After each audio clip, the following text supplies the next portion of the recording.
Hello everyone, आप सभी का स्वागत है फिर से एक नए वीडियो के साथ। इस वीडियो में हम डिस्कस करने वाले हैं RRB NTPC CBT 2 level 2। Level 2 की हम शिफ्ट फर्स्ट डिस्कस करने वाले हैं, जो हुई थी हमारी 13/6/2016 को। 13/6/2022 की हम शिफ्ट फर्स्ट डिस्कस करने वाले हैं लेवल 2 की। देखो, लेवल 2 की अगर मैं बात करूँ तो ये एक तो हुआ था 13 तारीख को और दूसरा हुआ था 16 तारीख को। 16 तारीख की जो तीन शिफ्ट है ना, उसको मैंने पहले डिस्कस कर लिया है।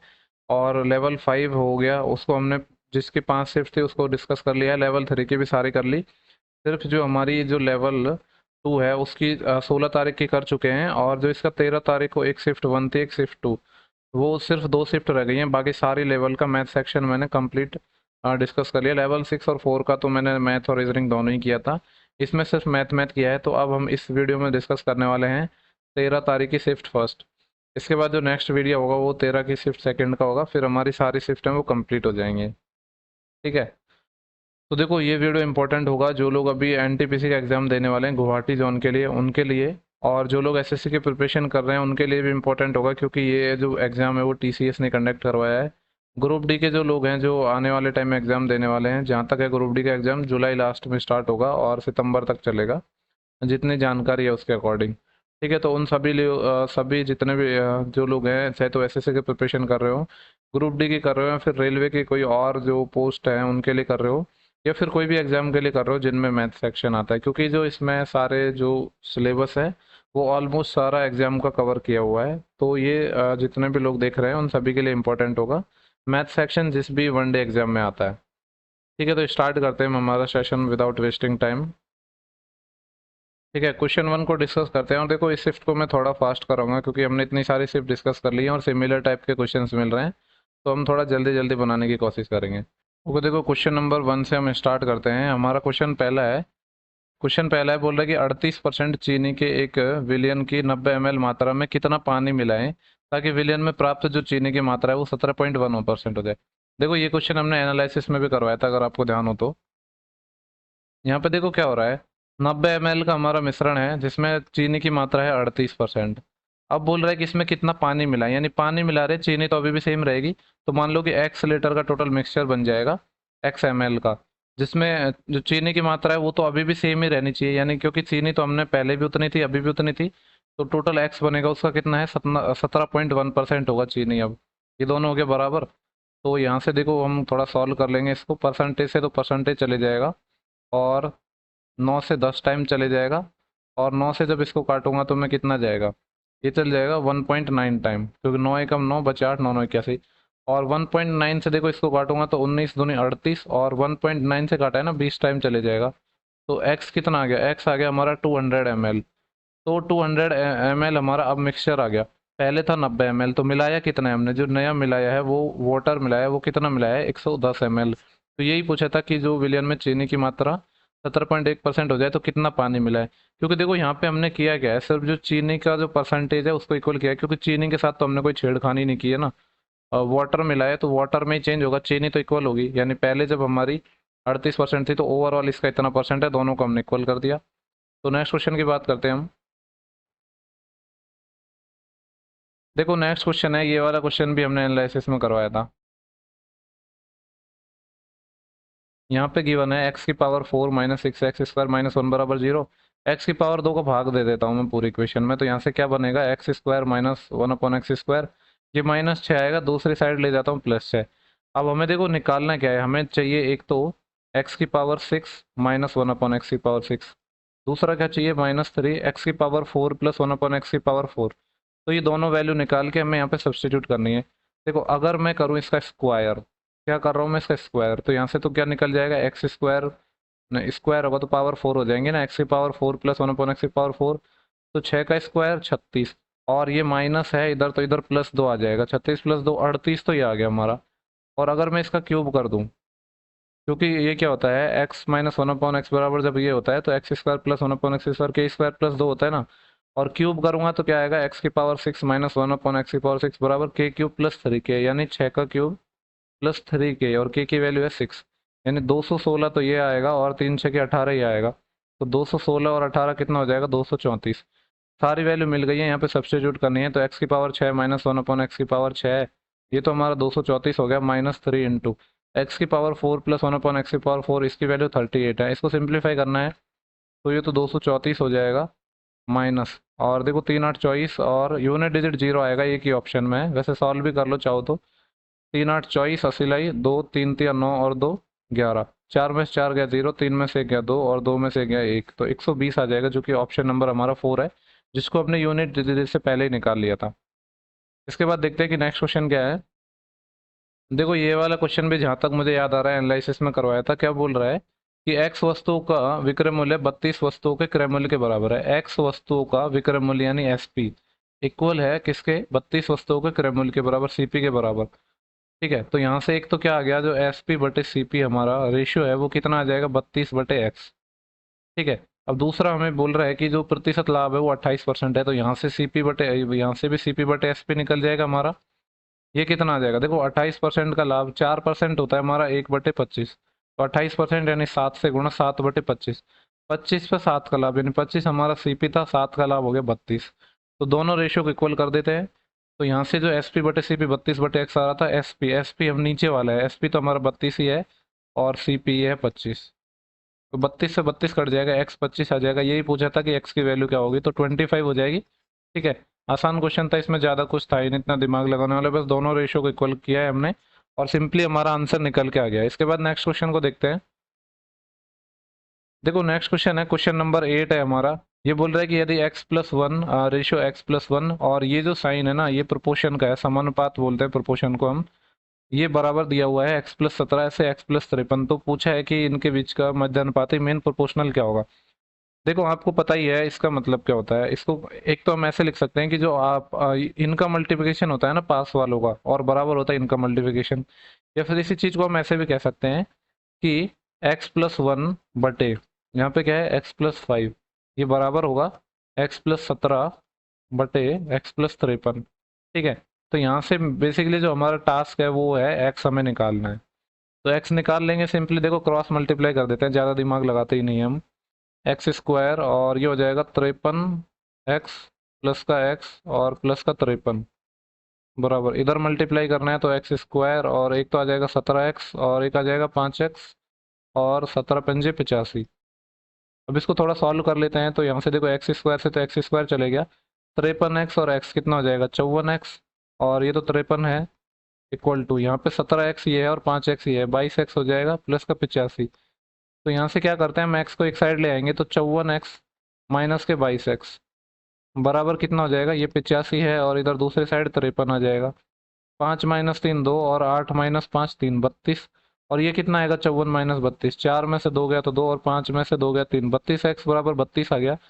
इसका मतलब है कि जो x है वो हमारा 1 निकल के आ गया। जब x 1 आ गया तो अब हमारा क्वेश्चन में ज़्यादा कुछ रहा ही नहीं है। हमसे पूछ रहा है कि x+5 और 9x - 1 के बीच मध्य अनुपाती। देखो यहाँ से x+5 जब x 1 रखेंगे तो ये 6 आ जाएगा, और दूसरा क्या है x जब 1 रखेंगे तो 9 × 1 9, 9 - 1 8, इनका मध्य अनुपाती निकालना है। तो मध्य अनुपाती होता है √AB, यानी 6 × 8। 6 × 8 देखो 48 होते हैं, 48 को मैं लिखूंगा 16 × 3, और 16 का 4 बाहर आ जाएगा और 3 अंदर रह जाएगा, तो 4√3 इसका आंसर आना चाहिए, जो कि ऑप्शन नंबर 4 है। ठीक है, तो आई होप कि आपको क्वेश्चन क्लियर हुआ हो। इसके बाद हम नेक्स्ट क्वेश्चन की चर्चा करते हैं। नेक्स्ट क्वेश्चन क्या पूछा था, देखो यहाँ पे बोल रहा है दो संख्याएं हैं वो 11:4 के अनुपात में है और जिनका HCF 16 है। तो जब भी रेशियो को हम HCF से मल्टीप्लाई कर देते हैं तो हमारे नंबर निकल के आ जाते हैं। तो नंबर कितने हो जाएंगे, पहला नंबर है हमारे पास 11 × 16, दूसरा नंबर है हमारे पास 4 × 16। हमसे पूछा है दोनों संख्याओं का योग निकालना है, तो 11 और 4 15 रेशियो, और एक रेशियो की वैल्यू कितनी थी 16, तो इसको मल्टीप्लाई कर देते हैं। 15 ढाई का 15 15 225 और 15 और आ जाएगा, तो 225 और 15 240। तो ऑप्शन नंबर 4 तो इस सवाल का सही जवाब हो जाएगा। आसान क्वेश्चन था ये तो, क्योंकि जब रेशियो को हम HCF से मल्टीप्लाई कर देते हैं तो नंबर निकल के आ जाता है। देखो ये कितना तगड़ा क्वेश्चन आया है, बोला कि सिंप्लीफाई करना है, ये 5 से 5 चले गया, इस 5 से 5 चले गया, 5 आंसर आ गया। नेक्स्ट क्वेश्चन है, बोल रहा है कि अप्रोक्सीमेट वैल्यू निकालनी है।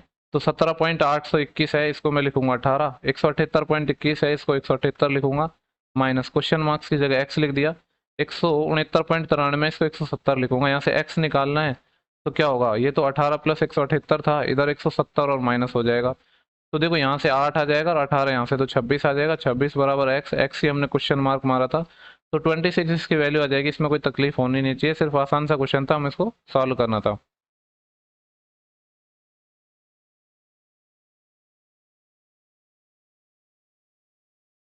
ओके, देखो इसके बाद जो नेक्स्ट क्वेश्चन है हमारा, ये देखो स्टैटिक्स का क्वेश्चन है। और ये क्वेश्चन देखो, मुझे तो इसी क्वेश्चन आता नहीं है, आपको लोगों को अगर आता है तो आप इसको कमेंट बॉक्स में ज़रूर बताना, ठीक है। ये क्वेश्चन देखो, स्टैटिक्स वगैरह मैंने इतना पढ़ा नहीं है तो ज़्यादा इतनी नॉलेज है नहीं। इसके बाद देखो जो नेक्स्ट क्वेश्चन है, ये बोल रहा है कि 540 रुपये पर 6% वार्षिक दर से 3.5 वर्षों में प्राप्त होने वाला साधारण ब्याज निकालना है। तो देखो आसान सा क्वेश्चन है, 540 रुपये हमारे और रेट है हमारी 6%। तो 6% के हिसाब से 3.5 साल का ब्याज कितना हो जाएगा, 6×3 = 18 और 3 और हो जाएगा 21%। तो इसका 21% निकालना है, तो निकाल देते हैं 21%। तो ये कितना आ जाएगा, एक जीरो से एक जीरो कट जाएगा और ये जीरो किसी के साथ भी लगा दो, यहाँ लगा दो, इसको मल्टीप्लाई करना है। 21 × 4 = 84, अस्सी लगे 8 और 21×5 = 105, 105 और 8 113, और पॉइंट कितने के बाद आएगा, 1 के बाद, तो 113.4, 113.4 इस सवाल का सही आंसर आ जाएगा।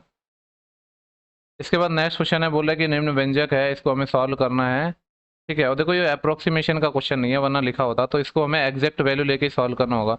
तो मैंने पहले प्लस प्लस वालों को ऐड कर रहा हूँ, तो प्लस का एक तो हमारी ये टर्म है, एक ये टर्म है, 9 और 6 15, असीला एक, एक और 5 6, और ये 6 आ जाएगा, और 4 और 2 6.65, तो प्लस का आ गया। माइनस का इन दोनों को ऐड कर रहा हूँ, तो 9 और 6 15, असीला एक, और 7 और 1 8 और 1 9, और 3 और 1 4। इसको माइनस कर देते हैं, इसमें से जो आएगा वो हमारा आंसर हो जाएगा ये 0।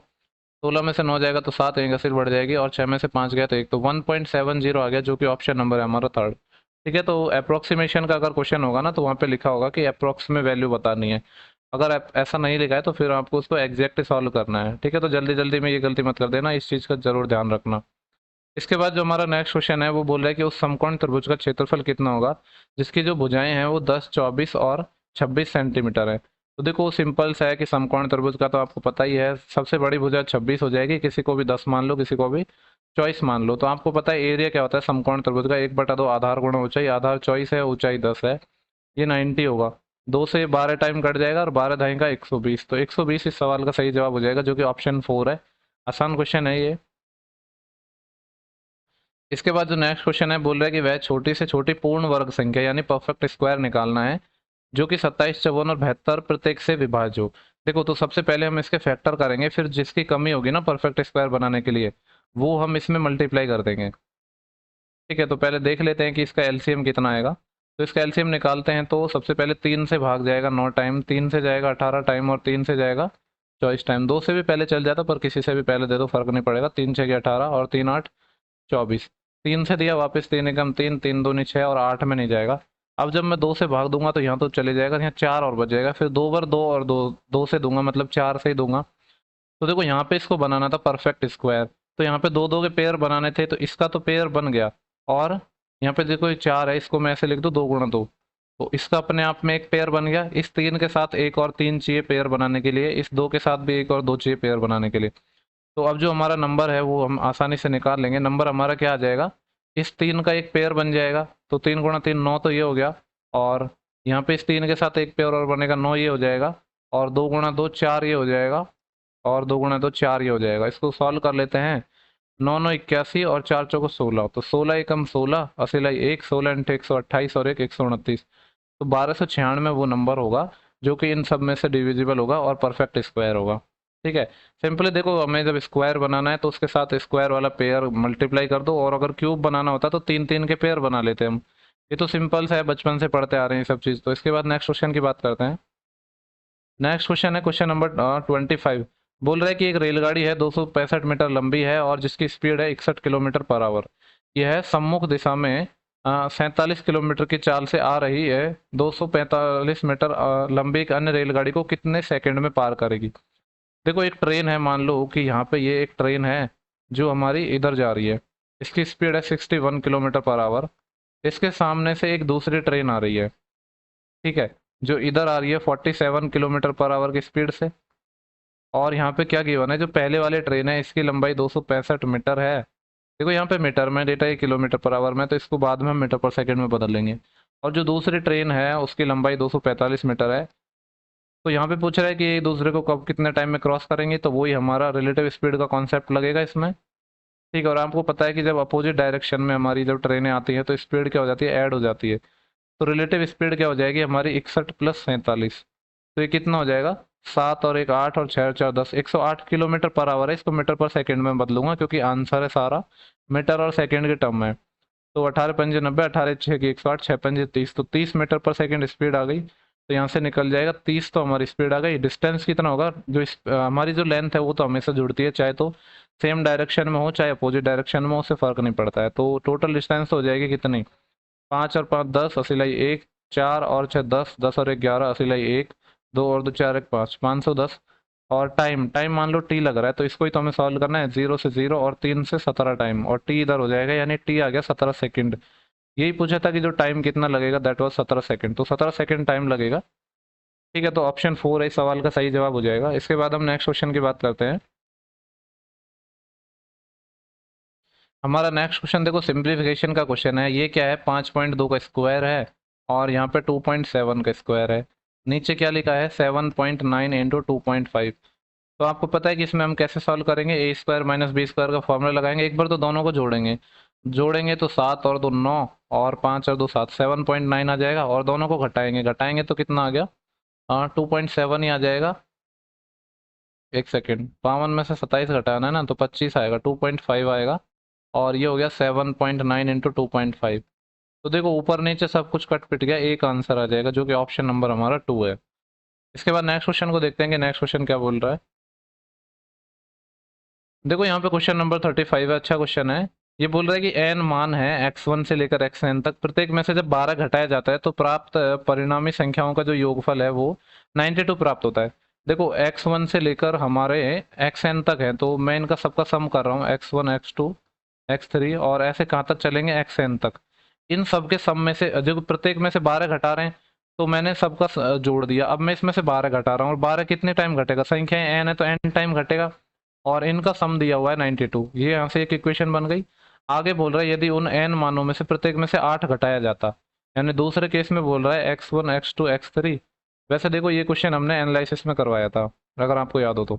यहाँ से ऐसे ही हम xn तक जाएंगे, और प्रत्येक में से 8 घटा रहे हैं, 8 भी n टाइम घटेगा, तो हमारा जो योग है वो आ रहा है 208। यहाँ से इक्वेशन 2 आ गई। तो अगर इक्वेशन 2 में से मैं इक्वेशन 1 को घटा दूँ, तो यहाँ से मेरा n की वैल्यू निकल जाएगी ना। देखो ये सारा तो कट ही जाएंगे, x1 से लेकर xn तो कट ही जाएंगे, यहाँ से तो -8n बचेगा, और यहाँ से माइनस करूंगा इसको, तो माइनस करूंगा तो प्लस हो जाएगा 12n बराबर, ये है 208। इसमें से माइनस करना है 92। तो ये कितना आ जाएगा, 8 में से 2 गया तो 6, और 20 में से 9 गया तो 11, 116, प्लस का 12 और माइनस का 8, 4x की वैल्यू 116 आ गया। तो यहाँ से x निकल के आ जाएगा, 4 दूनी 8, और बचे 3, 36, 4 नाम 36, x की वैल्यू 29 आ गया। जब x 29 आ गया, इसका मतलब संख्याएं हमारी 29 है। तो पूछ क्या रहा है, ये तो दिए गए n मानों का माध्य कितना होगा। ठीक है, तो माध्य निकालने के लिए पहले हमको सम निकालना पड़ेगा। तो कोई भी एक इक्वेशन से मैं पहले सम निकाल लूंगा। मान लो इक्वेशन 1 से मैं निकाल रहा हूँ, x1 से लेकर xn तक, तो सम कितना आएगा, ये 92 था, और ये जो 12n है ना, ये दूसरी साइड चले जाएगा, तो 12 इंटू एन, और n की वैल्यू है 29, ये आ गया। इसका एवरेज निकालना है तो डिवाइड करेंगे किससे, जितने नंबर हैं, n नंबर, n क्या है हमारा 29, क्योंकि ये n था ना, x नहीं था, ये n था हमारा। ठीक है, तो अब बस इसको सॉल्व करना है हमें, तो मैं इसको थोड़ा नीचे स्क्रॉल कर लेता हूँ जिससे मेरे को जगह मिल जाए। 12 नंबर 108, 80 लाई 10, 12 दिन 24, और 10 34, 348 ये है, और 92 में ये है। दोनों को जोड़ूंगा तो 8 और 2 10, 29 तो डिवाइड में चल ही रहा है, 8 और 2 10, 80 लाई 1, 9 4 13, और 1 14, 80 लाई 1, और 3 और 1 4, 440 में 29 से भाग देना है। तो भाग दे देते हैं, देखो 29 एकम 29 आएगा। बचेंगे कितने यहाँ से, 29 और 5 34 44, 15 बचे, 150 हो गया। और 29 पंजे 145 होते हैं, तो फिर कितने बचे हमारे, 5 बचे, 50, और 29 एकम 29 आएगा। और फिर बचेंगे कितने हमारे, 21, 21 बचेंगे, और 210 हो जाएंगे, और ये लगभग 7 टाइम जाएगा, यानी 15.17 के आसपास आएगा, जो कि अप्रोक्स में हमारा कितना हो जाएगा, 15.2 हो जाएगा, जो कि है हमारा ऑप्शन नंबर 3। ठीक है, तो अच्छा क्वेश्चन था, लेकिन ऐसा खास कुछ था नहीं इसमें, और ये क्वेश्चन हमने एनालिसिस में भी करवाया था।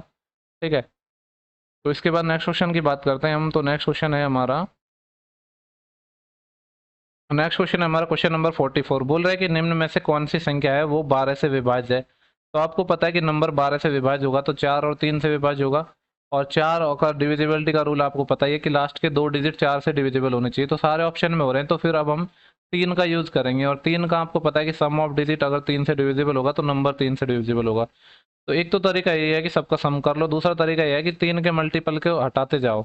देखो 6 तो हट जाएगा हमारा, 7 और 5 12, तो ये पूरा हट जाएगा क्योंकि 12 कटता है, 8 और 4 12, ये भी कटता है, तो यहाँ से सिर्फ 2 बचेगा। तो 2 3 से नहीं कटता है, इसका मतलब ये है कि जो ये नंबर है ये हमारा 12 से नहीं कटेगा। इसको देखो चेक करूंगा मैं, सीक्वेंस से चेक कर रहा हूँ अब, पहले ऐसा नहीं है कि यहाँ पे करके रुक जाऊंगा, मैं बाद वाले को भी चेक करूंगा। वैसे तो देखो इसको चेक करेंगे हम तो 4 से तो हो ही रहा है, सम कर लेते हैं। तो 6 अभी 3 से डिविजिबल होता है, 9 भी होता है, और 7 और से 13, 13 3 16, 16 2 18, 18 भी होता है। इसका मतलब है ये वाला नंबर इससे हमारा डिविजिबल हो जाएगा। बाकी को भी आपके सेटिस्फिकेशन के लिए चेक कर लेते हैं। देखो ये 9 तो हमारा कटता ही है, ये 9 भी कट जाएगा, 7 और 2 9 ये कट जाएगा, और 4 और 1 5 ये नहीं कटता है, तो नंबर डिविजिबल नहीं होगा। ठीक है, इसके बाद इसको देख लेते हैं, 5 और 1 6 तो कट जाएगा, 7 और 8 15 भी कट जाएगा, लेकिन 4 और 4 8 नहीं कटेगा, तो ये नंबर भी नहीं कटेगा। तो सिर्फ एक ही ऑप्शन आया हमारा जो कट जाएगा। ठीक है, तो ऑप्शन नंबर 2 है इस सवाल का सही जवाब हो जाएगा। तो देखो डिविजिबिलिटी पे भी आसान आसान क्वेश्चन पूछे गए हैं। इसके बाद जो नेक्स्ट क्वेश्चन है वो हमारा सिंप्लीफिकेशन का है। देखो सिंप्लीफिकेशन के क्वेश्चन पूछे तो आसान है, लेकिन अगर आप थोड़ा ध्यान से कर पाओगे ना तो ही सवालों को कर पाओगे, वरना आप कैलकुलेशन मिस्टेक कर सकते हो इसमें। सिंप्लीफिकेशन आपको पता है कि बोर्ड मास के अकॉर्डिंग हमारा सॉल्व होता है, और बोर्ड मास आप बचपन से पढ़ते आ रहे हो, फिर भी क्वेश्चंस में फंस जाते हैं बहुत सारे लोग। और काफ़ी सारे लोगों का कहना था कि सिंप्लीफिकेशन बना नहीं। तो देखो इसको हम सॉल्व करेंगे, सबसे पहले इस वाले ब्रैकेट को सॉल्व करेंगे। 5 माइनस 9 माइनस 4 है, ये माइनस 4 इस 4 से डिवाइड होगा, तो 4 डिवाइड माइनस 4 तो माइनस 1 आ जाएगा ये, तो इतना माइनस 1 आ गया, और ये 3 से मल्टीप्लाई है तो माइनस 3 आ गया, इतनी वैल्यू हमारी। देखो ये माइनस 3 आ गया हमारा। और इस वाले ब्रैकेट के साथ ही देखो ये इतना, यहाँ से एक ब्रैकेट था, ये एक मंजिला ब्रैकेट था ना, इसके साथ तो माइनस 3 में ये 6 जोड़ेंगे हम, तो कितना आ जाएगा 3 आ जाएगा, इतना ब्रैकेट हमारा 3 आ गया। अब ये वाला ब्रैकेट इस दूसरे के साथ सॉल्व हो रहा है, ये वाले के साथ, तो यहाँ पे 4 से गुणा होगा। अब ये 4 गुणा 3 कितना आ जाएगा 12, इतना ब्रैकेट 12 आ चुका है। देन इसके बाद आगे फिर 3 है, और ये इसमें डिवाइड होगा, तो आगे क्या होगा 3/12, तो 3/12 मतलब 1/4। तो कहने का मतलब ये है कि ये जो पूरा ब्रैकेट है ना यहाँ से यहाँ तक, ये 1/4 निकल के आ गया। और शुरू वाले को देख लेते हैं, ये है 36 डिवाइड 8 गुणा 3, तो देखो ये तो 8 से चॉइस है, चॉइस हो जाएगा नीचे ये, तो किससे कट जाएगा 6 से कट जाएगा ना, ये 6 चौक 24 और 6 6 36, 12 से ही कट जाता ना ऐसे, तो 12 3 36 और 12 दूनी 24, 3/2 आ जाएगा।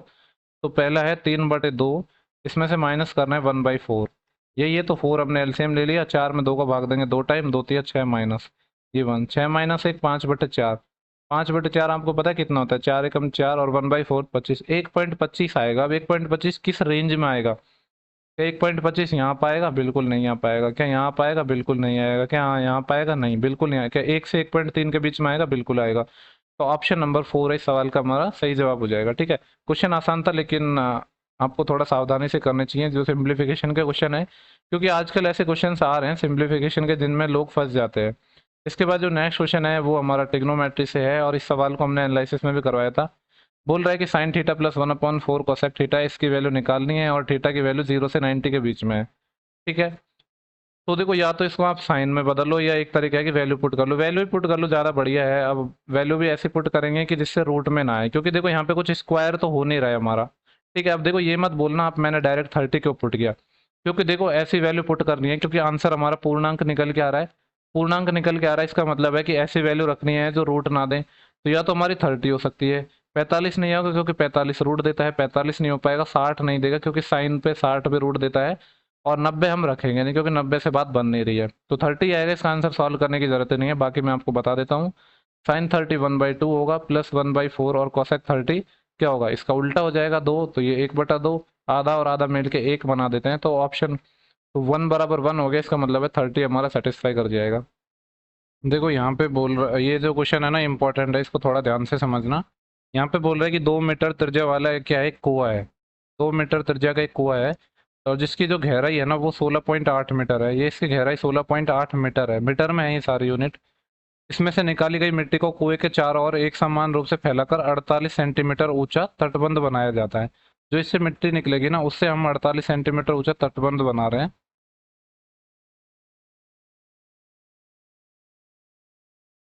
ठीक है, इसको इसके चारों ओर तत्व हम 48 सेंटीमीटर ऊंचा क्या कर रहे हैं, तटबंध बना रहे हैं। मतलब जो इससे मिट्टी निकालेंगे ना, उसको हम ऐसे डालेंगे इसके चारों तरफ, ये दोनों साइड डल जाएगी। और ये कितना है, 48 सेंटीमीटर ऊंचा, यानी मीटर में बात करूँ तो 0.48 है, क्योंकि सारी यूनिट हमें मीटर में दे रखा है और मीटर में ही पूछा है। तो ये हो जाएगा हमारा 0.48। ठीक है, ये जो हमारी हाइट है। तो देखो यहाँ पे क्या होगा, मान लो कि यहाँ पे इसकी जो रेडियस ये तो 2 थी, तो मान लो इससे क्या हुआ, जो ये हमारा नया बनेगा इसकी रेडियस आर और बढ़ जाएगी, तो दोनों के वॉल्यूम हम इक्वल कर देंगे। ठीक है, देखो पहले तो हम किसका वॉल्यूम निकालेंगे, ये जो हमारा सिलेंड्रिकल शेप है, जो वेल है, कुआ है इसका। तो ये क्या हो जाएगा, पाई आर स्क्वायर, आर कितना है, दो, दो का स्क्वायर 4 इंटू एच, एच कितना है 16.8, ये बराबर हो जाएगा पाई। और देखो यहाँ पे आर क्या आएगा हमारा, अब आर जो होगा पूरा तो होगा R+2, इस जो R+2 का होल, क्योंकि आर स्क्वायर होता है ना, तो ये R+2 का होल स्क्वायर माइनस, इसमें से हम क्या माइनस करेंगे, ये जो अंदर वाली रेडियस है दो, दो का स्क्वायर इंटू एच, और हाइट कितनी है हमारी 0.48, ये 0.48 है। इसको हमें सॉल्व करना है, तो देखो यहाँ से पाई चले जाएगा, और 4 से ये चले जाएगा 12, 0.12 टाइम, और 0.12 से ये चले जाएगा 12 एकम 12, बचे 4, 12 चौका 48, 140 टाइम। ये बराबर आ गया। देखो ये क्या है, मतलब A² माइनस B² का फॉर्मूला लगा देंगे, तो पहले तो दोनों को जोड़ेंगे तो R+4, और फिर दोनों को घटाएंगे तो R+2 में से जब 2 जाएगा तो R बचेगा। यानी यहाँ से क्या बन गई, एक क्वाड्रेटिक इक्वेशन बन गई। ठीक है, देखो अब यहाँ से हमसे पूछा क्या है कि तटबंध की चौड़ाई क्या है, यानी यहाँ पे जो ये वाली चौड़ाई पूछी है, यानी आर की वैल्यू फाइंड करनी है यहाँ पे। अगर मैं ऑप्शन से बनाऊं तो यहाँ मैं 10 रखूँ ना, तो 10 + 4 14, जो 140 है इसको 14 और 10 की फॉर्म में तोड़ दूं तो आर हमारा 10 आ गया। तो बेसिकली यही पूछा था कि आर क्या होगा, जो कि क्या हो जाएगा 10 हो जाएगा, क्योंकि ये चौड़ाई हो जाएगी ना अब इसकी हमारी, यही पूछा था कि जो चौड़ाई है वो क्या होगी। ठीक है, तो अच्छा क्वेश्चन था, इसको थोड़ा ध्यान से देखना। इसके बाद हम नेक्स्ट क्वेश्चन की बात करते हैं। नेक्स्ट क्वेश्चन हमारा सिंप्लीफिकेशन का है, आसान सा क्वेश्चन, इसको सॉल्व करना है। 2/3 प्लस 4/9, इस 4/9 को डिवाइड करना है इस ब्रैकेट के अंदर। तो पहले इस ब्रैकेट को सॉल्व कर लेते हैं। 7/2 माइनस के 5/6, तो क्या करते हैं 6 एलसीएम ले लेंगे, तो 6/2 3, 3 7 21, माइनस 6 में 6 चल जाएगा 1, 21 माइनस 5 16/6 आएगा, जिसको हम लिख सकते हैं 8/3। तो बेसिकली इस 4/9 को भाग देना है 8/3 से, तो उल्टा करके मल्टीप्लाई कर दूंगा मैं 3/8 से। तो इसी को सॉल्व करना है हमें। तो देखो यहाँ पे क्या कट रहा है, 4 से ये 2 टाइम कट जाएगा और ये 3 टाइम, तो बच गया क्या है, यहाँ पे 2/3 है और यहाँ पे 1/6। वापस 6 हम एलसीएम लेंगे, 6 में 3 का भाग दिया 2 टाइम, 2 दूनी 4 और ये 1, 4 + 1 5/6, 5/6 इस सवाल का जवाब होगा, जो कि ऑप्शन नंबर 1 है। इसके बाद क्वेश्चन नंबर हमारा 62 है। ये बोल रहा है कि 5700 रुपये को 10% वार्षिक चक्रवृद्धि ब्याज पर 2 वर्ष के लिए निवेश किया जाता है, यानी सीआई के हिसाब से 2 ईयर के लिए निवेश किया जाता है, जिस पर जो ब्याज की गणना है वो वार्षिक चक्रवृद्धि आधार पर की जाती है, यानी ईयरली इसको हम कंपाउंड कर रहे हैं। तो बोल रहा है कि प्राप्त होने वाला मिश्रधन क्या है। बेसिकली पूछा है 2 ईयर बाद अमाउंट पूछा है 5700 रुपये का। तो देखो अमाउंट क्या होगा हमारा, 10% तो आपको रटा हुआ होगा, मैंने इतनी बार बता दिया। 2 साल का कितना हो जाएगा 21। जिन लोगों को नहीं पता है, जो लोग पहली बार वीडियो देख रहे हैं, तो क्या होगा A+B इंटू AB/100 है, इस वाले फॉर्मूले से हमारा 21% आ जाएगा। ठीक है, तो बेसिकली 5700 का क्या निकालना है हमें, अमाउंट पूछ रहे हैं, यानी ब्याज 21 हो जाएगा, 100% पहले प्रिंसिपल था तो 121% हो जाएगा। ये हमें सॉल्व करना है इसको। तो यहाँ से देखो 2 0 से 2 0 चले जाएंगे, 7 एकम 7, यूनिट डिजिट 7 आएगा, लेकिन सब में ही 7 है, तो फिर इसको मल्टीप्लाई करना पड़ेगा हमें 121 को 57 से।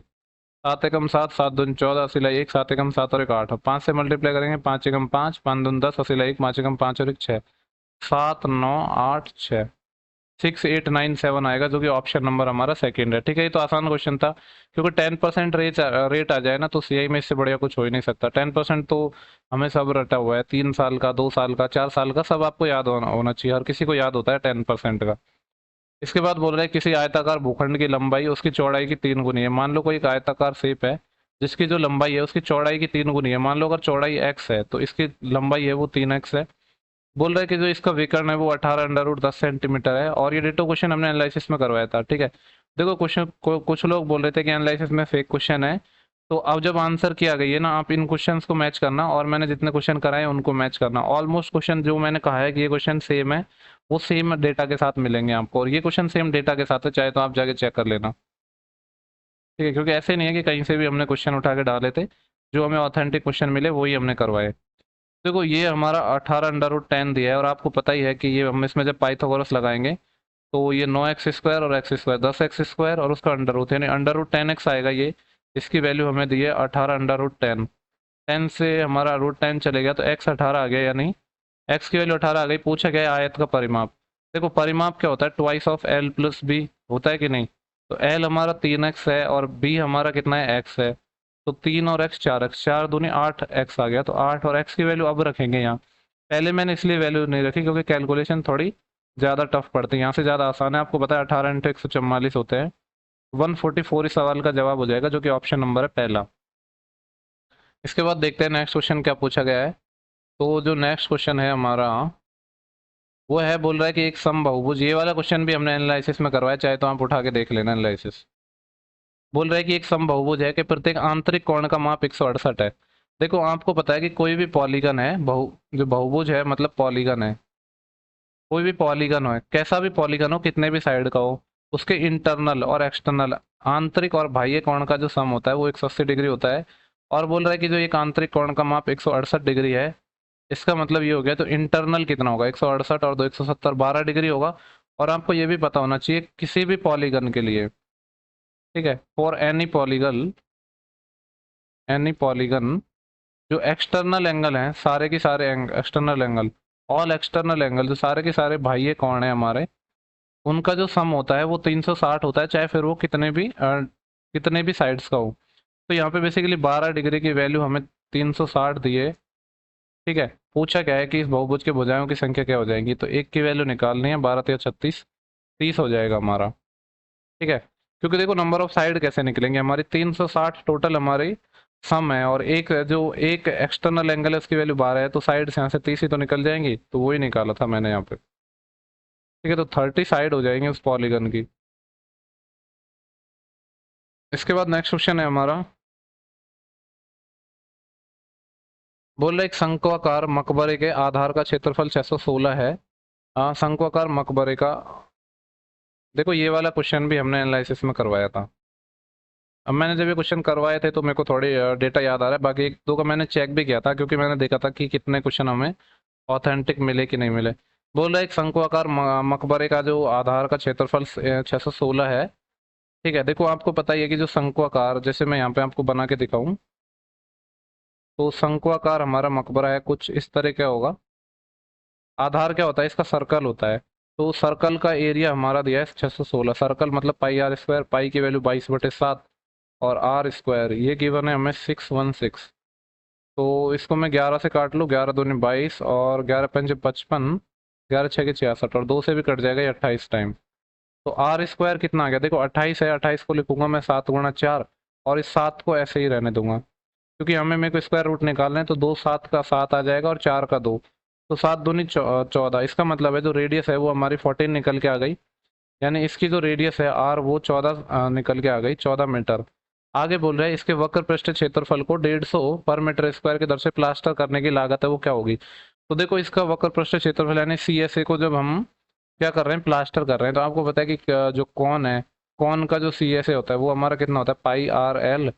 तो पाई तो हमारा 22/7 हो जाएगा और आर हमने निकाला है 14, और एल कितना होगा, देखो ये 14 है और हाइट कितने की है हमारी, हाइट है हमारी 48, इतनी थी ना। तो देखो ये कैसे निकलेगी, तो मैं अगर इसका रेशियो निकालूं 48 का और 14 का, तो क्या आएगा, 2 से दूंगा तो 7 और 2 से दूंगा तो 24।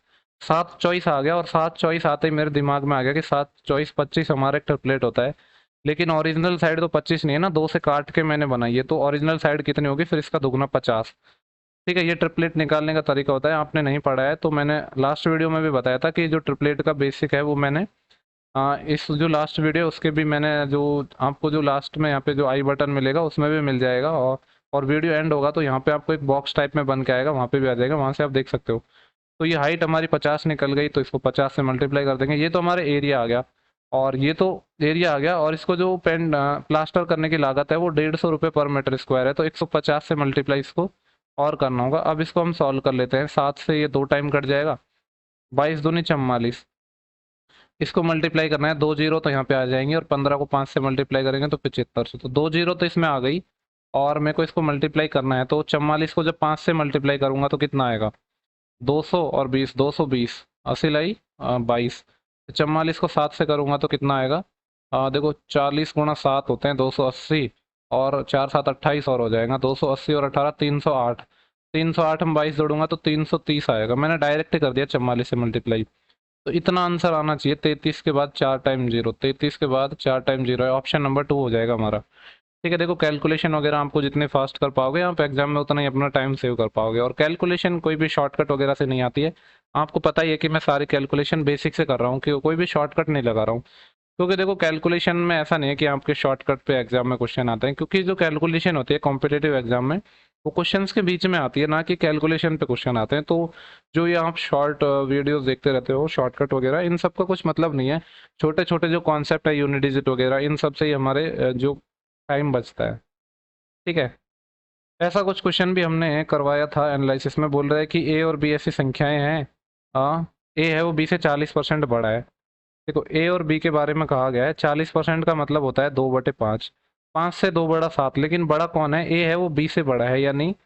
अगर बी हमारा 5 होगा तो इससे 2 बड़ा 7, तो ये रेशियो आ गया। बोल रहा है यदि ए में 20% की कमी कर दी जाए और बी में 38% की वृद्धि कर दी जाए तो ए और बी के मान में क्या होगा? तो देखो यहाँ पे मैं क्या कर सकता हूँ, रेशियो के साथ तो कुछ भी कर लूँ। मैं यहाँ पे 2 जीरो से मल्टीप्लाई कर रहा हूँ। मल्टीप्लाई मैंने क्यों किया? क्योंकि आगे मेरे को और सॉल्व करना था, इसलिए मैंने मल्टीप्लाई किया। तो ए और बी क्या है हमारा? क्योंकि उससे फर्क नहीं पड़ेगा ना, रेशियो तो चेंज होगा नहीं जब दो चीज हम 100 से मल्टीप्लाई कर रहे हैं। बोल रहे हैं कि ए में 20% की कमी कर दी, तो जब इसमें 20% की कमी कर दी तो इसका 80% ही आएगा। और 80% आपको पता है 4/5 होता है।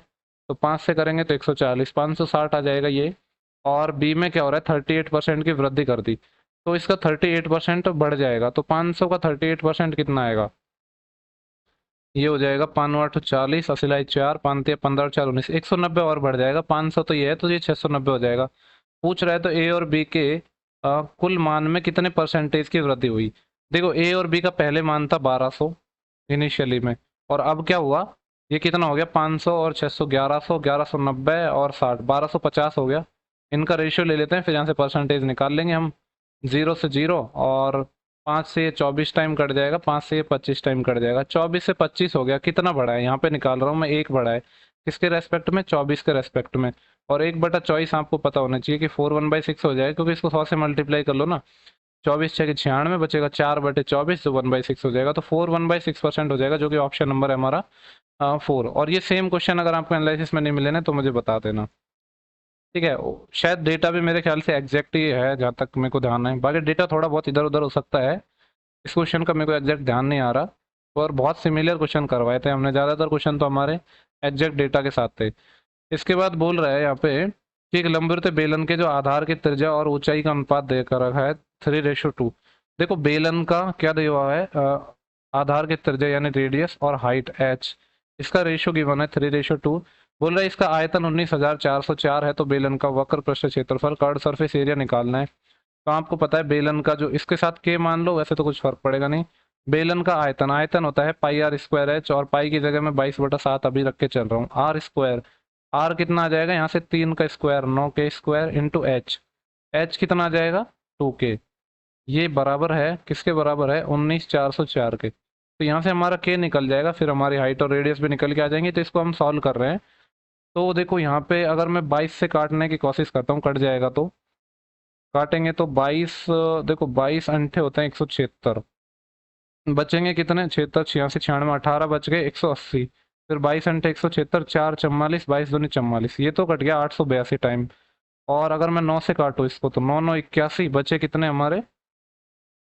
882 टाइम में कटेगा ना। 9 9 81 बचे 7, 72 9 8 72, 98 टाइम कट गया 9 से भी। तो यहाँ से क्या आ गया? के, और 2 से और काट लेते हैं, 2 से ही कट जाएगा 49 टाइम। तो ऊपर तो कुछ नहीं बचा, के क्यूब। और देखो 49 है 7 की पावर 2, और ये जो ये वाला 7 है इधर मल्टीप्लाई हो जाएगा। तो ये 7 की पावर 3 आ गया। इसका मतलब है के की वैल्यू हमारी 7 आ गई। जब के हमारा 7 आ गया, इसका मतलब है जो रेडियस है 3 7 21 आ जाएगी, और हाइट है वो 2 सन 14 आ जाएगी। पूछा क्या था? बेलन का वक्र पृष्ठ क्षेत्रफल, सी ए से पूछा है। आपको पता है बेलन का कर्ड सरफेस एरिया होता है 2πr/h। 2 पाई की वैल्यू है 22/7, और आर हमारा कितना है? 21, और एच कितना है? एच है हमारा 14। इसको सिंप्लीफाई करेंगे तो हमारा आंसर निकल जाएगा। 7 से इसको काट लेता हूँ 3 टाइम, और देखो 22, अगर 3 का मैं 2 से गुणा करता हूँ तो 6, और 22 गुणा 6 कितने होते हैं? 132। 132 को 14 से और मल्टीप्लाई करना है, यूनिट डिजिट 8 आएगा, लेकिन 8 दो ऑप्शन में है, 14 दूनी 28, 80 लाई 2, 14 तो ये 42, 42 और 2 44 और 80 लाई 4, 14 कम 14 और 4 18, 1848 आना चाहिए, जो कि ऑप्शन नंबर हमारा थर्ड है। ठीक है, तो आसान सा क्वेश्चन था, बस जैसे जैसे बोल रहा था वैसे वैसे हमको चीजें करनी थी और हमारा आंसर निकल गया है। देखो इसके बाद नेक्स्ट क्वेश्चन है हमारा, बोल रहा है कि 10 सेंटीमीटर त्रिज्या वाले एक चौथाई वृत्त का परिमाप निकालना है। ये क्वेश्चन पता है एनालिसिस में करवाया था हमने, थोड़ा वहां पे एग्जैक्ट ये नहीं पता था कि जो 1/4 किसका निकालना है, बाकी ये क्वेश्चन करवाया जरूर था।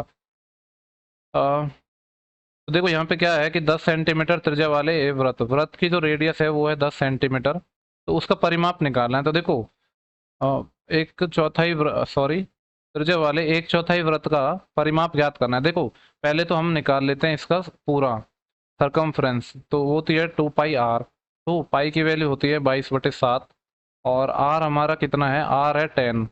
अब देखो बहुत से लोग आप ये सोच रहे होंगे कि ये हमारा इतना आ गया है, तो इसका अगर मैं एक चौथाई निकालूं तो 4 से भाग दे दूं तो हमारा आंसर आ जाएगा, लेकिन ऐसा नहीं है।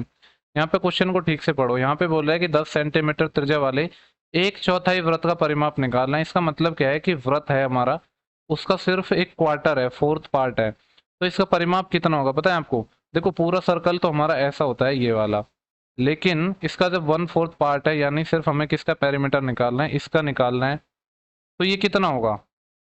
तो देखो ये कितना होगा, ये हमारा रेडियस है, ये भी रेडियस है, आर आर तो ये हो जाएगा 2r प्लस, इसके बाद ये देखो टोटल कितने पार्ट हैं, 4 पार्ट हैं, तो ये 2 पाई आर का कितना होगा, 1/4, तो ये, तो टोटल हमारा जो इसमें पेरीमीटर निकल के आएगा वो कितना आएगा, जो ये 2 पाई आर है इसका फोर्थ पार्ट प्लस ये 2r और आएगा, तो इतना आएगा हमारा आंसर। तो इसको निकाल लेते हैं, तो देखो 2 पाई आर ये सब तो हमने निकाल लिया था, 2 × 22 × 10 और ये 7 है और 4 से और डिवाइड हो जाएगा, प्लस 2r, आर हमारा 10 है तो 10 का डबल 20।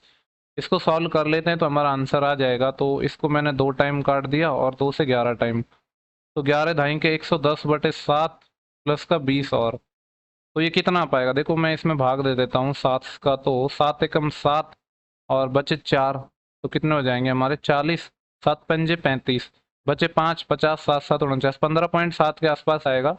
तो 20 और 15 35.7 के आसपास हमारा आंसर आएगा, जो कि हमारा ऑप्शन नंबर 2 हो जाएगा। ठीक है, इंपॉर्टेंट क्वेश्चन है, भले ही पेरीमीटर पूछा हो, लेकिन इसमें बहुत लोगों ने गलती की होगी कंफर्म। ठीक है, तो अच्छा क्वेश्चन है ये। ठीक है, तो ये क्वेश्चन क्लियर हो गया होगा। इसके बाद हम नेक्स्ट क्वेश्चन देखते हैं। देखो नेक्स्ट क्वेश्चन हमारा है, बोल रहा है कि 15 व्यक्ति हैं, एक काम को 12 दिन में पूरा कर सकते हैं, तो कितने व्यक्ति, एक्स व्यक्ति मान लो कि उस काम को 20 दिन में पूरा करेंगे। 5 चौके 20, 5 तिया 15 और 4 तिया 12, तो 9 आ जाएगा ये। ठीक है, इसमें तो कुछ था ही नहीं।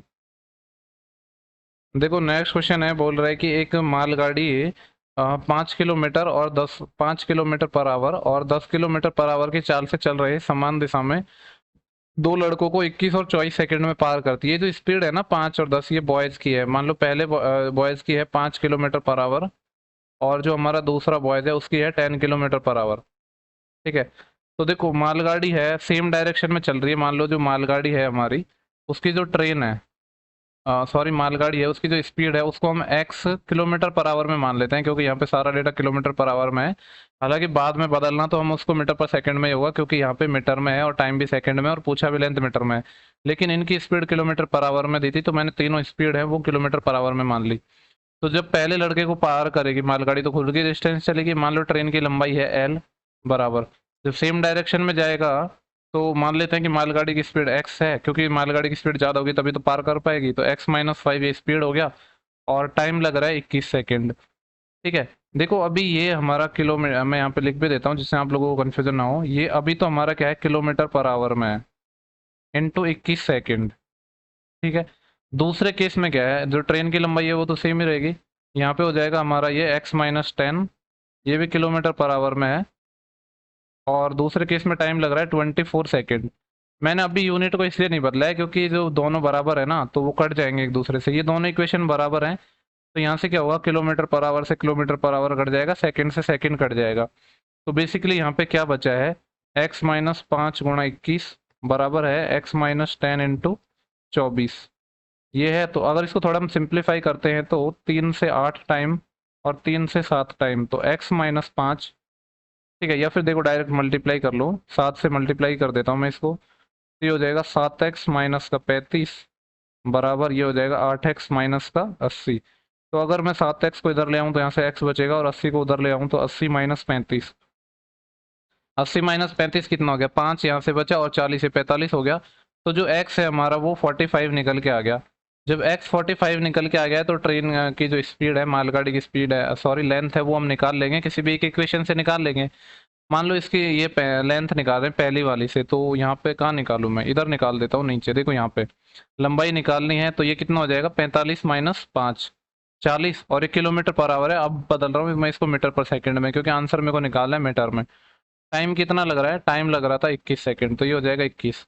इसको ही सॉल्व करना है, 3 से 7 टाइम, 3 से 6 टाइम, और अब तो कुछ कटेगा नहीं ना, 2 से कट जाएगा ये 3 टाइम, 2 से ये 20 टाइम, 20 पंजे 100, 100 गुणा 7, 700, 700/3।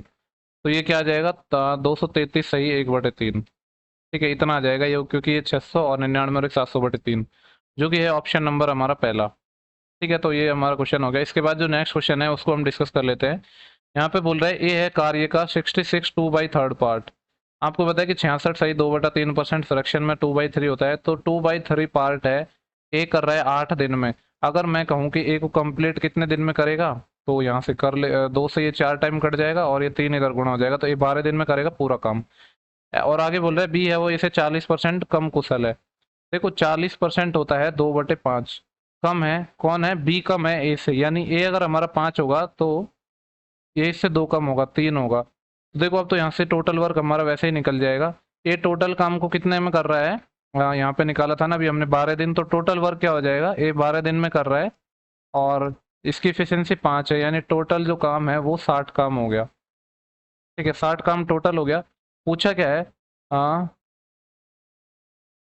ठीक है, और यहाँ पे देखो सी के बारे में भी कुछ दिया होगा।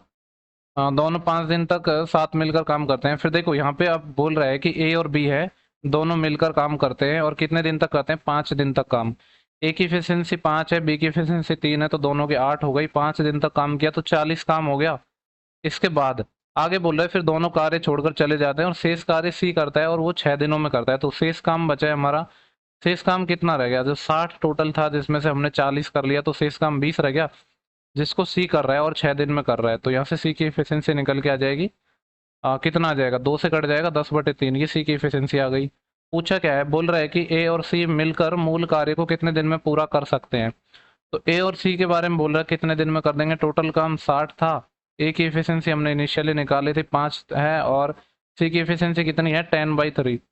तो इसका हम एलसीएम ले लेते हैं नीचे, तो एलसीएम कितना आ पाएगा 3, तो 3 पंजे 15, 15 और 10 25, और 3 ये ऊपर चले जाएगा। इसको हमें सॉल्व करना है, तो ये 5 से कट जाएगा 12 टाइम, और 5 से कट जाएगा 5 टाइम, 12 3 36, 36/5 आ रहा है। तो इसको क्या लिख सकते हैं हम, 5 7 35, 7 सही 1/5, जो कि हमारा ऑप्शन नंबर हो जाएगा पहला।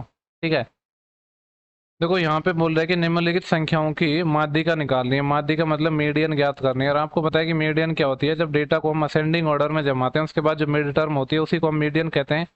तो यहाँ पे टोटल टर्म कितनी है, 2 3 4 5 6 7 8 9 10 11 12 13 14 15, 15 टर्म है टोटल। तो मिड टर्म कौन सी होगी, 7 इधर छोड़ देंगे, 7 इधर छोड़ देंगे, जो बीच में 8वां नंबर आएगा यही हमारी क्या हो जाएगी, मीडियन हो जाएगी। तो हमें 8वीं टर्म निकालनी है, तो देख लेते हैं कि 8वीं टर्म कौन सी आएगी, और वो भी असेंडिंग ऑर्डर में जमाने पर। तो अब असेंडिंग ऑर्डर में मैं यहाँ पे जमा नहीं रहा हूँ, साथ साथ में हम काउंट कर लेंगे। ठीक है, तो देखो पहली क्या आ जाएगी, पहला हमारा ये हो जाएगा, इसके बाद दूसरा इसको मान लेते हैं 0 0 ही है, ये हो जाएगा हमारा तीसरा, ये हो जाएगा चौथा, और ये हो जाएगा हमारा 5वां टर्म, और छठा टर्म क्या हो जाएगा 3, ये छठा, और 3 कहीं और पे नहीं है, एक यहाँ है, ये 7वां और ये 8वां, लेकिन हमें तो 7वां ही चाहिए था ना, तो 3 आ जाएगी इसकी मीडियन। ठीक है, तो ये तो आसान क्वेश्चन था। इसके बाद जो नेक्स्ट क्वेश्चन है हमारा वो है क्वेश्चन नंबर 96। ये बोल रहा है ब्याज की गणना जब हम तिमाही चक्रवृद्धि आधार पर करने पर इतने रुपए की राशि है 16% वार्षिक दर से, 9 महीने का चक्रवृद्धि ब्याज कितना होगा। देखो अब आपको जो सीआई के क्वेश्चन है ना, उनको चाहे तो कितने भी मंथ का पूछ लो, तिमाही पूछ ले, 6 मंथ 8 मंथ 10 मंथ, तो आपको प्रॉब्लम होनी नहीं चाहिए, क्योंकि बहुत सारे क्वेश्चन मैंने करवा दिए हैं, तो अब इसमें कोई प्रॉब्लम होनी नहीं चाहिए। क्योंकि ज्यादातर लोगों को ना, अगर हमारा जो ये मंथ है ये ऐसे आ जाता है ना कि 6 मंथ में काउंट कर रहे हैं 9 मंथ में, तो लोग फिर इसको देख के घबरा जाते हैं, जबकि आपको घबराना नहीं है। देखो नेक्स्ट क्वेश्चन है हमारा, बोल रहा है कि ब्याज की गणना हम क्या कर रहे हैं, तिमाही चक्रवृद्धि आधार पर कर रहे हैं। तो आपको तिमाही हो या छमाही हो, 8 महीने हो, कितने भी महीने में पूछो, उसे प्रॉब्लम होनी नहीं चाहिए, बहुत सारे हमने क्वेश्चन कर चुके हैं। तिमाही मतलब 3 मंथ पे कर रहे हैं। और बोल रहे हैं कि इतने रुपए की राशि है, 16% वार्षिक दर से 9 महीने का ब्याज, बेसिकली 9 महीने का है और 3 मंथ में कैलकुलेट कर रहे हैं। इसका मतलब है 3 3 मंथ की 3 साइकिल बनेंगी, ठीक है। इसका मतलब ये हो गया कि हर 3 महीने में हमारा ब्याज है वो कैलकुलेट होगा। अब देखो यहाँ पे जो रेट है 16%, वो ईयरली गिवन है, यानी कि 12 मंथ की रेट हमें गिवन है, कितनी है, 16%। लेकिन हमें तो 3 मंथ की चाहिए ना, क्योंकि हम तो ब्याज को हर 3 मंथ में कैलकुलेट कर रहे हैं, तो 3 मंथ की निकाल लेंगे यहाँ से। अगर मैं 4 से भाग दे दूँ तो 3 आएगा, तो इधर भी 4 से भाग दे दूंगा तो 4% रेट आ गया, और 4% होता है 1/25। और इसको मैं आपको रेशियो मेथड से बता रहा हूँ, ठीक है। रेशियो मेथड से मैं इसको आपको बता रहा हूँ। 25 पे एक ब्याज है, यानी ये जो हमारा रेशियो आएगा ये प्रिंसिपल और अमाउंट का आएगा। तो क्या हो जाएगा, पहले साल 25 से 26, दूसरे साल भी 25 से 26, तीसरे साल भी 25 से 26, यानी बेसिकली 25 के क्यूब से 26 का क्यूब हो जाएगा हमारा ये। और आपको पता ही है कि 25 का क्यूब अगर आपको याद है तो बहुत अच्छी बात है, नहीं है तो आप निकाल लेना। 25 का क्यूब 15,625 होता है। और जो 26 है इसका क्यूब होता है हमारा 17,576। पूछा क्या था हमसे, 1 मिनट में वो देख लेता हूँ। हमसे पूछ रहा है कि 9 महीने का चक्रवृद्धि ब्याज निकालना है, ओके। तो सबसे पहले तो हम ये देख लेते हैं कि इन दोनों में डिफरेंस कितना है, क्योंकि ये तो हमारा प्रिंसिपल है और ये हमारा अमाउंट है, तो इन दोनों में डिफरेंस होगा, वही तो ब्याज होगा। 6 - 5 1, 7 में से 2 गया तो 5, और 15 में से 6 गया तो 9, यहाँ एक असेट बढ़ गई, 17 में से 16 गया तो 1। 1951 का मल्टीपल आएगा, लेकिन इतना बड़ा तो मल्टीपल हम निकाल नहीं सकते। तो यहाँ पे 15,625 की वैल्यू तो हमें गिवन है ना, प्रिंसिपल तो हमें गिवन था, कितना था, 2 5 और 1 2 3 4 टाइम 0, 2 5 और 4 टाइम 0, 1 2 3 4। इसको सॉल्व कर लेते हैं। देखो ये क्या था, 25 का क्यूब ही तो था ये। तो मैं इसको थोड़ी देर के लिए ऐसे ही लिख लूँ कि यहाँ पे 25 का ये क्यूब है, और यहाँ पे इसको मैं क्या लिख दूँ, 25 गुणा, इसको लिख दूँ मैं 1 2 3 4। तो जब यहाँ से इसको एक बार काटेंगे तो यहाँ से सिर्फ 25 का स्क्वायर बच जाएगा, यानी 625 बचेगा। ये 25 कट जाएगा। अब वापस इसको 25 से काटेंगे 25 टाइम, और इसको 25 से काटेंगे 25 चौके 100 400। फिर वापस 25 से काटेंगे तो 25 एकम 25, 15 25 150, यानी 1 यूनिट की वैल्यू 16 आ गई। जब हमें ब्याज निकालना है तो इसको 16 से मल्टीप्लाई कर देंगे तो ब्याज आ जाएगा। यूनिट डिजिट 6 आएगा, लेकिन सब में ही है। 16 एकम 16, असिलाई 1, 16 पंजे 80 और 1 81, असिलाई 8, 16 नम्मा 144, 144 और 8 152, असिलाई 15, 16 एकम 16, 16 और 15, 16 और 5 21 और 10 31। तो आंसर आना चाहिए 31,216, जो कि ऑप्शन नंबर है फोर्थ, ठीक है। तो मैंने इसको आपको रेशियो मेथड से बता दिया है, आप ट्री मेथड से भी कर सकते थे, जिससे करना चाहो कर लेना। पहले भी मैंने कई सारे मेथड बताए हुए हैं, सारे मेथड मैंने आपको बता चुका हूँ। एनालिसिस में भी मैंने एक ही जो क्वेश्चन है उसमें 3 3 4 4 मेथड बताए थे, और जो मैंने हमने वीडियो डिस्कस किए हैं इसमें भी मैंने मेथड बताए काफ़ी क्वेश्चन में। लेकिन अब ऐसा तो नहीं है कि हर क्वेश्चन में मैं सारे मेथड बताऊंगा।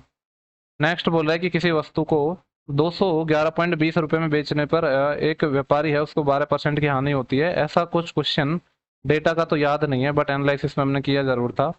बोल रहा है कि 211.20 में जब ये बेच रहा है, 211.20 रुपये में बेच रहा है, तो उसे 12% की हानि होती है। देखो 12% का मतलब क्या हो गया, 4% 1/25 होता है, तो 12% इसका 3 गुना हो जाएगा, 3/25। तो सीपी से एसपी का रेशियो निकल जाएगा ना। यहाँ पे 25 तो हमारा सीपी था, लॉस हो रहा है तो माइनस, तो 25 से 22। तो ये है 211.20, यानी 22 की वैल्यू यहाँ पे गिवन है हमारी, 211.20। यहाँ से पहले तो हम सीपी निकालेंगे, तो पहले इसको सॉल्व करेंगे। तो मैं 11 से काट देता हूँ, 11 दूनी 22, और 11 एकम 11, बचे 10, 101, 11 9 99, बचे 2, 11 दूनी 22। इतना टाइम कट जाएगा, और पॉइंट कहाँ आएगा, ये आएगा यहाँ पे ना, 19.2। फिर 2 से भी मैं इसको काट लूंगा, तो 2 नाम 18, बचे 1 2 6 की पारा 9.6 आ जाएगा। तो यहाँ से 25 की वैल्यू निकाल लूंगा, तो यहाँ से सीपी निकल के आ जाएगा हमारा, मतलब कॉस्ट प्राइस इसकी। 9.6 को 25 से करना है, 25 छः 150, अस्सी लाई 15, 25 नम्बे 225, 225 और 15 240, और एक के बाद पॉइंट आएगा।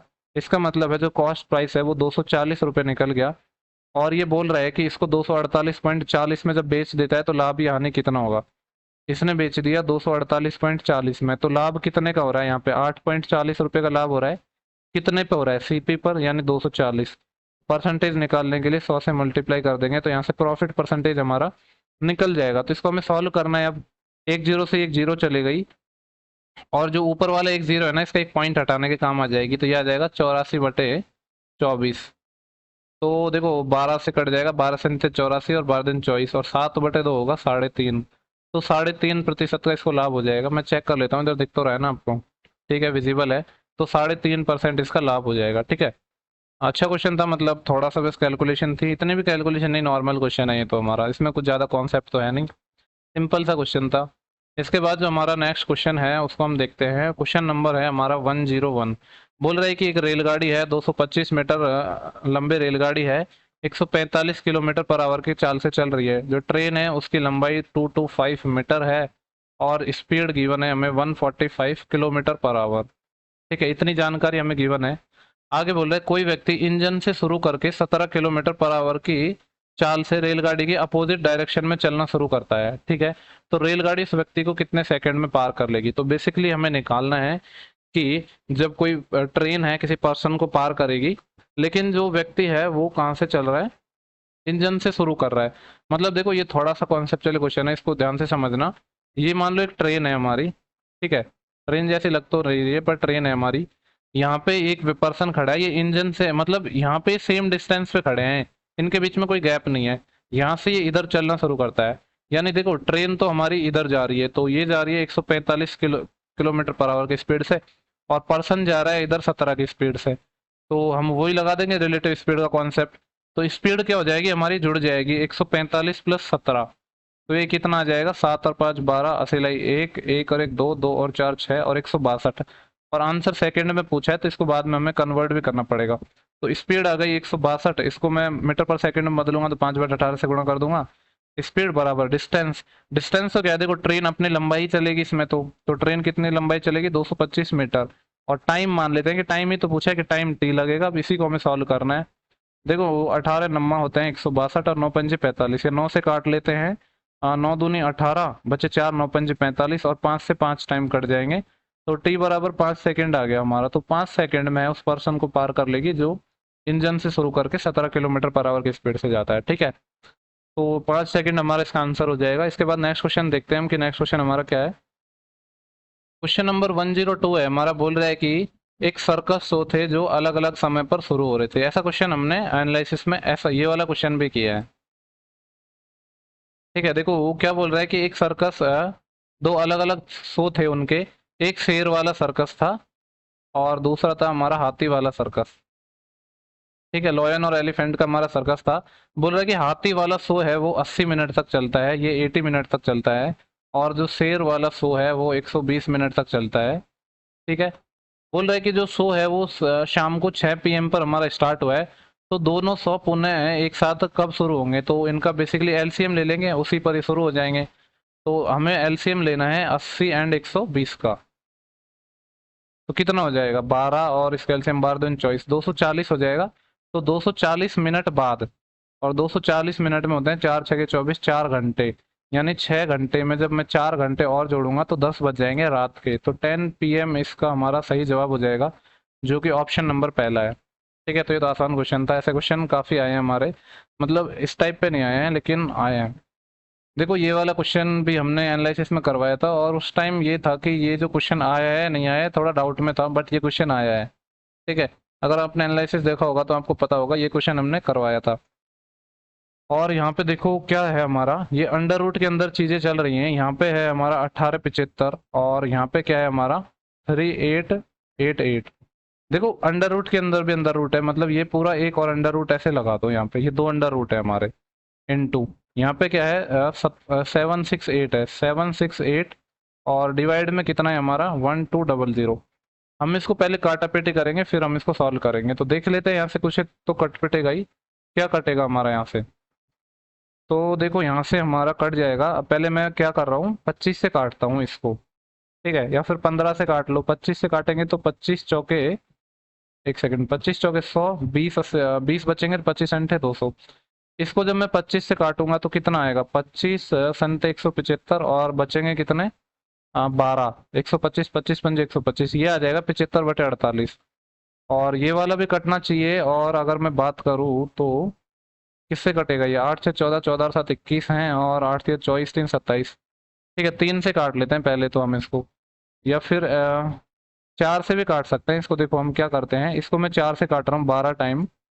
और इसको 4 से काटूंगा तो 4 एकम 4, बच्चे कितने हमारे 3, 36, 4 नम 36, 4 दूनी 8, 12 से ही कट जाएगा, 12 एकम 12, बच्चे कितने 7, 12 6 की 72, 16, 16 से इसको काट रहा हूँ मैं, 16 दूनी 32, बच्चे 6 68, 16 चौके 64, बच्चे 4 48, और तो 16 3 48, इतना आ गया हमारा ये। अब इसको हम और काट लेंगे तो ऊपर हमारा कितना बचा है, देखो यहाँ पे अंडर रूट है, अंडर रूट के अंदर यहाँ पे 75 है, और यहाँ पे कितना है 243 है, यही है ना। इसको और इसके बाहर एक और अंडर रूट है, 2 अंडर रूट चल रहे हैं हमारे। तो देखो 75 है और ये है, तो 3 से तो कट ही जाएगा ये, 3 से काटूंगा तो 25 टाइम, और इसको मैं जब 3 से काटूंगा तो कितना कटेगा, 3 8 24, और 3 एकम 3। ठीक है, अब देखो इसका रूट ले लेते हैं, जब अंडर रूट 25 है इसका रूट लेंगे तो 5 आएगा, 81 का लेंगे तो 9 आएगा, लेकिन एक रूट और लग रहा है बाहर, तो अब ऊपर वाले का तो रूट नहीं निकल पाएगा, लेकिन 9 का 3 हो जाएगा, तो रूट 5/3 आएगा, जो कि ऑप्शन नंबर हमारा सेकंड है। ठीक है, अच्छा क्वेश्चन था ये। तो ये हमने क्वेश्चन एनालिसिस में भी करवाया था। इसके बाद शायद एक क्वेश्चन बच रहा होगा मुश्किल से डीआई का हमारा। ठीक है, तो देखो ये क्वेश्चन हमारा डीआई का बच रहा है। यहाँ पे पूछा क्या है, वो बोल रहा है कि कार्यस्थल पर पैदल जाने वाले कर्मचारियों की संख्या बस से जाने वाले कर्मचारियों की संख्या से लगभग कितने % अधिक है। ओके, पैदल जाने वाले, देखो पैदल जाने वाले, हो सकता है आपको डेटा दिख नहीं रहा हो, वॉक ये है हमारा, वॉक वाला जो पैदल जाते हैं वो 55 है, और इसका हमें किससे पूछ रहा है, कहाँ गया, बस से जाने वाले, बस कौन सा है, ये वाला 35। तो हम इसका रेशो निकाल लेंगे, यानी जो वॉक करके जाते हैं और जो बस से जाते हैं, 55 लोग तो ये हैं, 35 लोग ये हैं, परसेंटेज निकालना है ना, पहले रेशो निकाल लेंगे, 5 7 35, और 5 से 11। अब बोल रहा है कि जो पैदल जाने वाले हैं वो बस से जाने वालों से कितने अधिक हैं, तो ये कितना 4 यूनिट अधिक है 7 पर, और 1/7 आपको पता है कितना होता है, 14.28% होता है, लेकिन हमें निकालना है 4/7, तो इसका 4 गुना करना है, तो इसका 4 गुना कर देंगे, तो 14 चौके तो 56 हो जाएंगे, और 28 चौके कितने हो जाएंगे 112, यानी 1.12 और हो जाएगा, तो ये आएगा हमारा 57.12 आएगा। ठीक है, लेकिन आंसर हमारा अप्रोक्स में दिया है यहाँ पे, तो अप्रोक्स में इसका आंसर क्या हो जाएगा 57। ठीक है, तो ये लास्ट सवाल था। ठीक है, तो देखो इस वीडियो में हमने क्या सॉल्व किया है, 13 जून 2022 जिसको हुआ था हमारा लेवल 2, उसकी हमने शिफ्ट फर्स्ट डिस्कस की है। इसके बाद सिर्फ हमारा एक वीडियो बच रहा है, वो बच रहा है शिफ्ट 2 का। इससे पहले लेवल 6 और 4 हम लास्ट मंथ कंप्लीट कर चुके हैं, लेवल 5 हमने अभी कंप्लीट किया है, उसके बाद हमने लेवल 3 कंप्लीट किया है, और लेवल 2 का सिर्फ एक वीडियो बचा है, वो 13 का शिफ्ट 2 का। लेवल 2 एक 16 तारीख को और हुआ था, 16 जून को, जो 3 शिफ्टों में हुआ था वो मैंने पहले ही करवा दिए हैं, और 13 की मैं बाद में करवा रहा हूँ, क्योंकि आप लोगों का बोलना था कि 16 की पहले करवाऊँ, तो मैंने 16 की पहले करवा दी। ठीक है, तो ये सारी शिफ्ट हमारे ऑलमोस्ट डिस्कस हो चुकी हैं। ठीक है, तो उम्मीद कर रहा हूँ कि जो मैं ये वीडियो अपलोड कर रहा हूँ इनसे आपको मदद मिल रही होगी। ठीक है, अगर आपको सेशन पसंद आया है तो आप लाइक कमेंट शेयर जरूर करें, और लोगों के साथ, अपने दोस्तों के साथ शेयर जरूर करें, जिससे उन तक भी ये जो वीडियोज़ हैं पहुँच पाए। ठीक है, इस वीडियो में इतना ही था, मिलते हैं नेक्स्ट वीडियो में जल्दी नेक्स्ट वीडियो में मिलते हैं, तब तक के लिए bye. Thank you for watching, have a good day.